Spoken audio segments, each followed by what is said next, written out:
고린도 교회 안에 음행이 있었다는 것을 사도 바울은 오늘 이제 본격적으로 고린도 교회를 향하여서 질책하고 있는 그런 본문이기도 합니다. 특별히 이 고린도 교회 안에 있었던 이 음행은요, 당시에 타락했던 그리스 그리고 로마의 이방인 세계에서도 없었던 일이라고 바울은 지금 단식하고 있는 것을 우리는 찾아볼 수 있게 됩니다. 그것이 무엇이었습니까? 고린도 교회 안에 있었던 음행의 문제는 아버지의 아내를 자신의 아내로 삼는 정말 듣기에도 말하기에도 끔찍한 그런 음행의 모습이었던 거죠. 그죠? 그래서 바울은 교회가 세상보다 더 타락하였다. 이러한 모습을 지금 탄식하고 있는 그런 오늘 본문의 말씀이 되기도 합니다. 찰스 스펄전 목사님은 이렇게 얘기를 했어요. 교회가 세상에 영향력을 발휘하지 못하는 것은 세상이 교회에 영향력을 발휘하기 때문이다. 여러분, 어찌 보면 단순한 얘기지만 교회 안에 있는 그 생명력, 교회 안에 있는 그 거룩함, 교회 안에 있는 그 복음의 역동성을 상실했을 때에 교회는 세상을 향하여서 영향력을 발휘하지 못하고 오히려 세상이 교회에 영향력을 발휘하게 되는 그런 기형적인 모습을 우리는 찾아볼 수 있게 되는 거예요. 어찌 보면 이 시대에 우리의 모습과 매우 닮아 있는 그런 모습을 우리는 보게 되는 것이지요. 자, 고린도 교회는요, 바울의 진단에 의하면 2절 말씀이죠. 오히려 이러한 모습 속에서 어떻게 됐습니까? 그들은 더 교만해졌다. 이렇게 바울은 지금 진단을 하고 있습니다. 여러분, 공개적으로 교회 안에서 그 더러운 음행의 사건들이 드러났어요. 자, 그러면 어떻게 해야 됩니까? 그것을 부끄럽지만 잘라내야 되고 그것을 없이 해야 되지만 고린도 교회는 아마도 이렇게 생각했을 거예요. 형제 사랑이라는 이름으로 그것들을 덮었을 것입니다. 여러분, 예수님께서 십자가에 왜 못 박혀 죽으셨습니까? 예수님께서 십자가에 못 박혀 죽으신 이유는 오늘 나를 향하여서 죄를 용납하라는 거, 용납하지 말라는 거예요. 용납하지 말라는 것이지요. 여러분, 성도가, 교회가 죄에 대해서 못 박혀 죽을 것을 요구하는 것이 예수님께서 십자가에 못 박혀 죽는 모습이다, 이 말입니다. 여러분, 한 개인의 타락의 문제였고 한 개인의 죄의 문제였지만 그것은 곧 누구의 문제였다는 거예요? 고린도 교회의 문제였다는 거예요. 공동체의 문제였다는 것을, 다른 말로 표현하면 공동의 책임의 자리에 서 있다는 것을 바울은 지금 우리에게 말씀하고 있는 겁니다. 자, 한번 보세요. 2절 중반에 보게 되면 어찌하여 통한이 여기지 아니하고 그 일 행한 자를 너희 중에서 쫓아내지 아니하였느냐, 이렇게 말씀하고 있습니다. 이 통한이라는 것은요, 펜데오라는 단어입니다. 그러니까 너희들이 어찌하여서 그 죄의 문제를 알고서도 슬퍼하지 아니하느냐, 너희들이 그 죄의 범죄의 문제를 알고서도 어찌하여서 애통하지 아니하느냐. 펜데오라는 것이 그런 뜻입니다.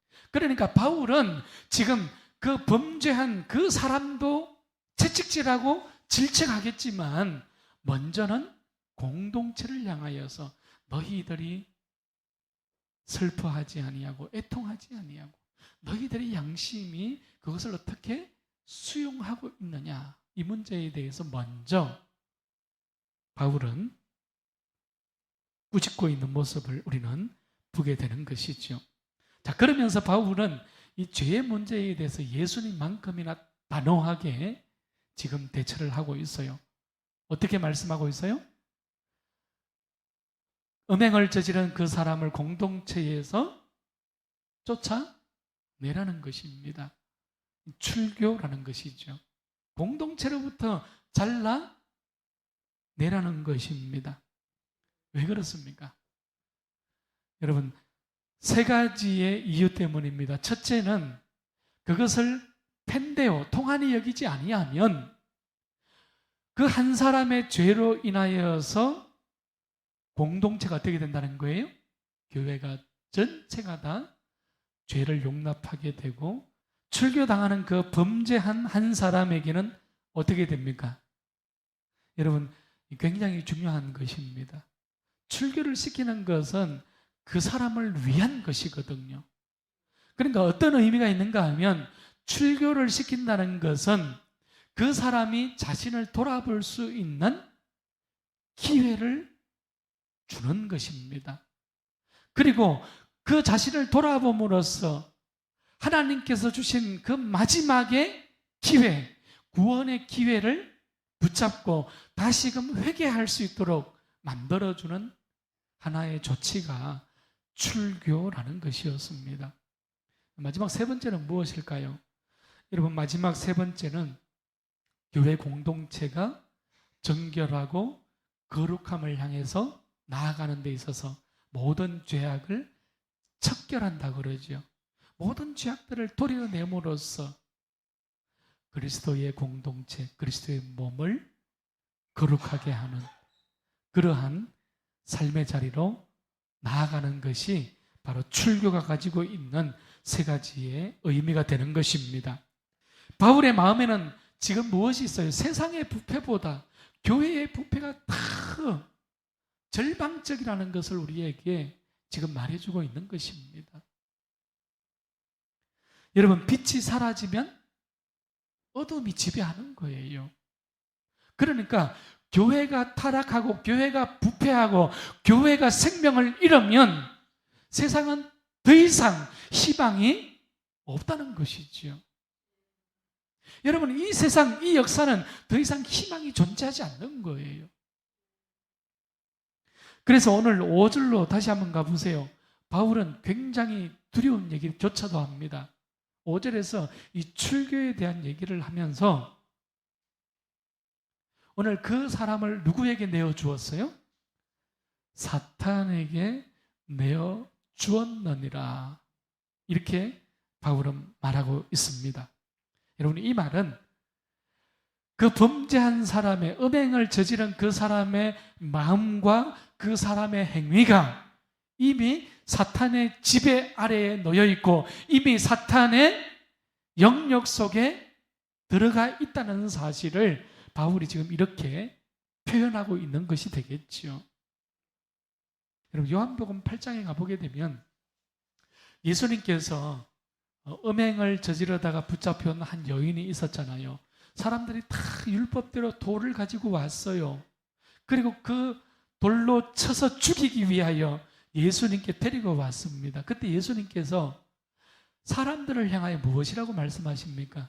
음행을 저지른 그 여인이 아니라 그 사람들을 향해서, 군중을 향해서 무엇이라고 말씀하셨어요? 죄 있는 자가 먼저 돌로 치라.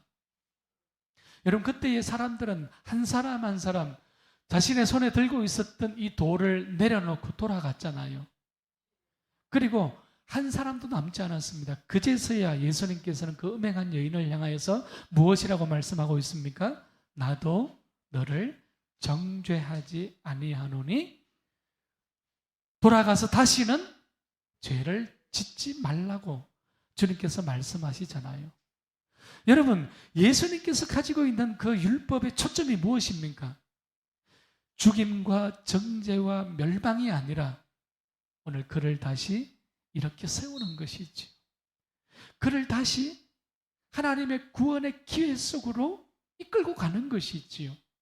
여러분, 이것이 바로 예수의 마음이었고 오늘 본문에 나타나는 고린도 교회를 향한 사도 바울의 마음이었다는 것입니다. 그럼 우리는 어떻게 해야 됩니까? 여러분, 우리는 우리의 이웃들을 향하여서, 우리는 이 시대를 향하여서, 우리는 이 세상을 향해서 어떻게 해야 합니까? 예수의 마음을 품어야지요. 자, 그래서 바울은 오늘 결론적으로 6절, 7절, 8절 말씀에서 이 묵은 누룩에 대해서 얘기를 하고 있습니다. 여러분, 이 묵은 누룩을 어떻게 하라고요? 내어 버리라. 바울은 이렇게 말씀하고 있어요. 왜 묵은 누룩을 내어 버려야 합니까? 여러분, 이 작은 누룩 하나만 들어와도 온 덩이에 퍼져서 발효가 되는 것이잖아요. 오늘 이 말씀은 십자가의 보혈로서 부름을 받은 너희들이, 그리스도의 몸인 교회가 어찌하여 하나님의 나라를 향한 새로운 질서 속에 나아가지 아니하고 너희들이 옛사람 가운데에, 과거의 습성 가운데에 그대로 묶여서 살아가고 있느냐, 그 얘기를 지금 하고 있는 겁니다. 내가 그리스도의 몸이라면 이제는 단호하게 그 묵은 누룩을 없이 해야 한다는 것을 오늘 본문은 우리에게 말씀해 주고 있는 거예요.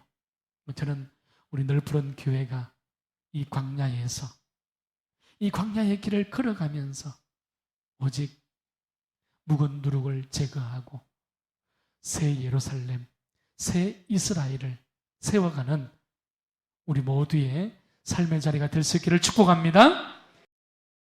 주 여호와의 살아계신